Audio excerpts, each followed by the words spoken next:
অনেক সময় আমাদের হাড় ক্ষয়ে যায় এবং ফাঁকা হয়ে যায়, তার একটাই সমাধান হচ্ছে গুঁড়ো মাছ। এখানে আমি পুঁটি মাছ নিয়েছি, এরপরে কুসুম গরম পানি করে ধুয়ে নিয়েছি, আলু কুচি করে নিয়েছি। প্রথমে দিয়ে দিলাম 1/2 স্পুন হলুদের গুঁড়ো, এরপর দিয়ে দিয়েছি 1 স্পুন লাল মরিচের গুঁড়ো, এরপর দিয়ে দিয়েছি টেলে নেওয়া জিরে গুঁড়ো, এরপর দিয়ে দিয়েছি পেঁয়াজের কুচি, রসুনের কুচি, কাঁচামরিচের কুচি, এরপর দিয়ে দেব স্বাদ মতো লবণ, এরপর দিয়ে দিয়েছি এই চামচের ভরা 1 স্পুন সয়াবিন তেল। আপনারা চাইলে সরিষার তেলটাও ইউজ করতে পারেন।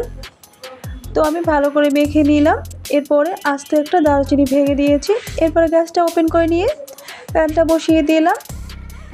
এভাবে ঢেকে রেখে দিব প্রায় 5 মিনিটের মতো। নিচ থেকে একটু ভাজা হয়ে গেলেই ঢাকাটা তুলে নেওয়ার পরে উল্টে দিচ্ছি। একদমই মিডিয়াম পর্যায়ে জাল করে এটা কুক করে নিতে হবে, বেশিও ভাজা না আর বেশিও